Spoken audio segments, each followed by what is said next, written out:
Hello students, welcome to my YouTube channel. कैसे हैं आप सब लोग? मैं बिल्कुल ठीक हूँ। आई होप आपने मेरी सारी वीडियोस देख ली होंगी। मैं इस जून में जो जितनी भी वैकेंसी निकली हुई हैं उसकी मैं सारी इन्फॉर्मेशन आपके लिए लेके आ रही हूँ। और अभी लास्ट कुछ वीडियोस में तो जितनी भी वैकेंसी निकली हुई हैं सारी मैंने आपसे डिस्कस की हुई हैं। आई होप आपने वो वीडियोज़ देख ली होंगी। आज भी मैं आपके लिए ऐसी एक बहुत ही बढ़िया वैकेंसी की इन्फॉर्मेशन लेके आई हूँ जो कि निकल के आ रही सीधी सीधी असम राइफल की तरफ से। इसमें बहुत सारी वैकेंसी निकाली गई हैं। ये जॉब सीधे निकल के आ रही है Assam rifles various post requirement 2022 की तरफ से। इस वीडियो में हम डिस्कस करेंगे इसका एलिजिबिलिटी क्राइटेरिया क्या रहेगा, सिलेक्शन प्रोसीजर क्या रहेगा, एज लिमिट क्या होनी चाहिए, क्वालिफ़िकेशन कितनी होनी चाहिए, एग्ज़ाम पैटर्न क्या रहेगा, एग्ज़ाम सिलेबस क्या होगा, इन हैंड सैलरी कितनी मिलेगी, जॉब लोकेशन क्या रहेगी, जॉब प्रोफाइल क्या रहेगी।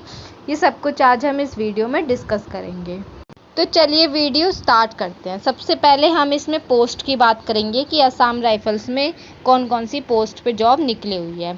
एक इसमें हवलदार क्लर्क की जॉब निकली हुई है, एक इसमें राइफलमैन की जॉब निकली हुई है, रेडियो ऑपरेटर की जॉब निकली हुई है, राइफलमैन आर्मर की जॉब निकली हुई है, लेबोरेटरी असिस्टेंट की जॉब निकली हुई है, नायब सूबेदार की जॉब निकली हुई है और वाशरमैन की जॉब निकली हुई है। और भी बहुत सारी जॉब्स इसमें निकली हुई हैं। अब बात कर लेते हैं कि इस जॉब में कौन अप्लाई कर सकता है, मतलब ये वैकेंसी में कौन कौन अप्लाई कर सकता है।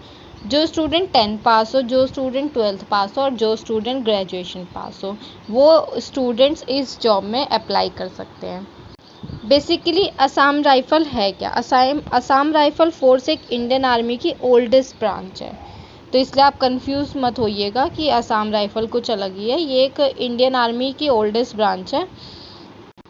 टोटल वैकेंसी की बात कर लेते हैं कि टोटल नंबर ऑफ़ वैकेंसी आपकी इसमें 1380 निकली हुई है।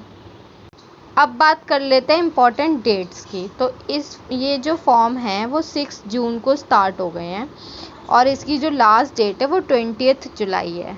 एग्ज़ाम डेट इसकी 1 सितंबर के अराउंड आपकी रिलीज़ होगी। स्टूडेंट्स, अगर आपने मेरे चैनल को अभी तक सब्सक्राइब नहीं किया है तो सब्सक्राइब कर लीजिए। इसमें मैं और भी इन्फॉर्मेशन आपके लिए लेके आऊँगी कि कैसे कैसे एग्ज़ाम को क्रैक करना है। क्वेश्चन सीरीज़ भी हम डिस्कस करेंगे आगे वीडियो में। और भी मैं आपके लिए बहुत अच्छी पोस्ट की इन्फॉर्मेशन लेके आऊँगी। तो चलिए बात कर लेते हैं फॉर्म फ़ीस के बारे में। जनरल की जो फॉर्म फ़ीस रहेगी वो 100 रुपीज़ रहेगी। ऑल फीमेल की आपकी 0 रहेगी और SC ST की भी 0 रहेगी, मतलब कि इनका कोई भी चार्ज नहीं लगेगा, बस सिर्फ जनरल की 100 रुपीज़ है। जैसे कि वीडियो की स्टार्टिंग में मैंने आपको इतनी सारी पोस्ट बताई थी, तो एज लिमिट भी पोस्ट वाइज अलग अलग होगी और ये सब आपको ऑफिशियल नोटिफिकेशन में मेंशन होगा। और साथ ही एज रिलैक्सेशन किस में कितना मिल रहा है वो भी उसमें सब कुछ मेंशन होगा। अब जैसे हवलदार क्लर्क की बात कर लेते हैं, तो इसमें एज लिमिट 18 to 25 रहेगा और इसमें टोटल वैकेंसी आपकी 287 रहेगी। इसमें इसका एजुकेशन जो है वो स्टूडेंट को 10+2 पास होना ज़रूरी है और इसमें एक स्किल टेस्ट भी होगा जिसमें आपका इंग्लिश की जो टाइपिंग होगी वो मिनिमम 35 वर्ड्स पर मिनट होगी और हिंदी टाइपिंग जो होगी वो आपकी होगी 30 वर्ड पर मिनट, क्योंकि इसमें आपका टाइपिंग टेस्ट भी होगा और जिसमें आपको टाइम ड्यूरेशन मिलेगा 10 मिनट्स का। सेकंड पोस्ट की बात कर लेते हैं, ऑपरेटर रेडियो एंड लाइन की। इसमें जो आपकी एज लिमिट रहेगी वो 18 से 25 रहेगी। इसमें आपकी टोटल वैकेंसी 729 रहेगी और इसमें आपका electronics from a recognised institute और 12th क्लास पास, मतलब कि 12th क्लास में आपका जो फिज़िक्स और मैथ्स होना ज़रूरी है, तो ही आप इस वाली पोस्ट के लिए अप्लाई कर सकते हैं। आर्मर की पोस्ट की बात कर लेते हैं, तो इसमें एज लिमिट आपकी 18 से 23 रहेगी। इसमें टोटल वैकेंसी आपकी 48 रहेगी और इसमें आपका 10th पास होना ज़रूरी है, मतलब अगर आप 10th पास है तो आप इस वाली वैकेंसी के लिए अप्लाई कर सकते हो।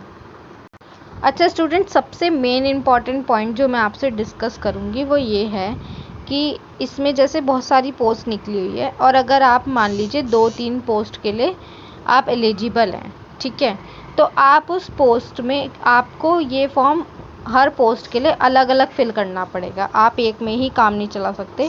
आपकी जो फ़ीस है वो भी अलग अलग लगेगी और आपको फॉर्म भी अलग अलग फिल करना होगा। वाशरमैन की पोस्ट की बात कर लेते हैं तो इसमें एज लिमिट आपकी 18 से 23 रहेगी और इसमें आपकी टोटल वैकेंसी 80 है और इसमें 10 पास होना ज़रूरी है। लेबोरेटरी असिस्टेंट की बात कर लेते हैं तो इसमें आपकी 18 से 23 एज लिमिट रहेगी। इसमें 13 आपकी टोटल वैकेंसी और इसमें भी आपका 10 पास होना ज़रूरी है। ब्रिज एंड रोड की पोस्ट की बात कर लेते हैं तो इसमें आपकी 18 से 23 एज लिमिट रहेगी। 17 इसमें आपकी वैकेंसी रहेगी और इसमें आपका diploma in civil engineering from a recognised institute for bridge and road, इसमें आपके पास डिप्लोमा भी हो सकता है तो भी आपके इसमें वैकेंसी में जॉब लग सकती है। आया पैरामेडिकल की बात कर लेते हैं, ये सिर्फ फीमेल कैंडिडेट्स के लिए। इसमें एज लिमिट आपकी 18 से 25 रहेगी और इसमें टोटल 15 वैकेंसी है और इसमें आपका सिर्फ 10th पास होना ज़रूरी है। तो चलिए बात कर लेते हैं अब सिलेक्शन प्रोसीजर की। इसमें सिलेक्शन प्रोसीजर 4 स्टेज में डिवाइड किया गया है। फर्स्ट स्टेज में आपका फिजिकल टेस्ट होगा, सेकेंड स्टेज में आपका टाइपिंग टेस्ट होगा, थर्ड स्टेज में आपका रिटन टेस्ट होगा, फोर्थ स्टेज में आपका मेडिकल टेस्ट होगा। इन सब की डिटेल्स में ही मैं आपको बताऊंगी। तो चलिए फर्स्ट स्टेज की बात कर लेते हैं।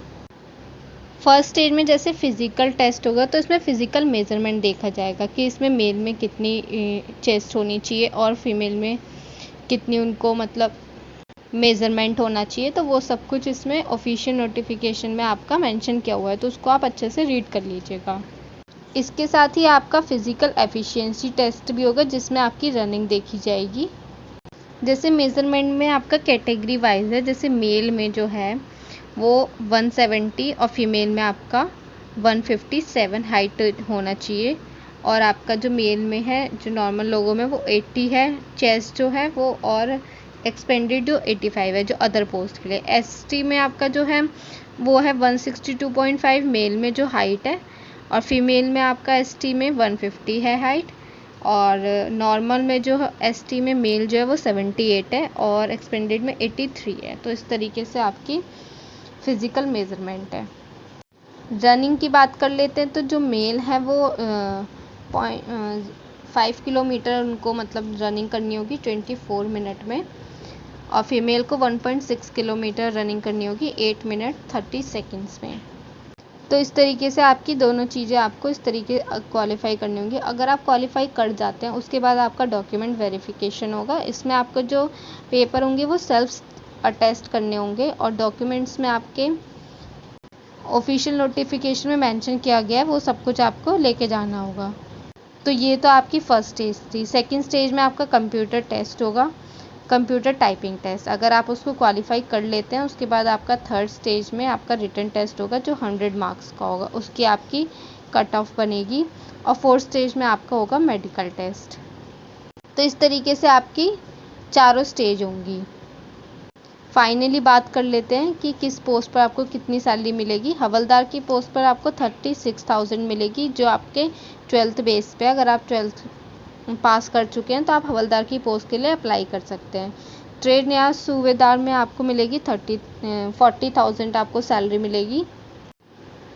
ट्रेड राइफलमैन में आपको मिलेगी सैलरी 32,000 और इसमें एवरी ईयर इंक्रीज़ होती रहेगी। जॉब लोकेशन की बात कर लेते हैं तो इंडिया के अंदर ही आपको नॉर्थ ईस्ट में ही रहेगी, असम वगैरह मतलब इन्हीं ही स्टेटों में। जॉब प्रोफाइल की बात कर लेते हैं तो आपको ऑफिस सेक्शन में ही काम करना होगा वो आपको, और जो अदर पोस्ट हैं उसमें आपको पोस्ट वाइज आपको काम करना होगा कि जैसे जो भी पोस्ट के लिए आपने अप्लाई करा है तो उससे उस अकॉर्डिंग आपको उसमें काम करना होगा। तो इस तरीके से मैंने आपको पूरी डिटेल्स दे दी है।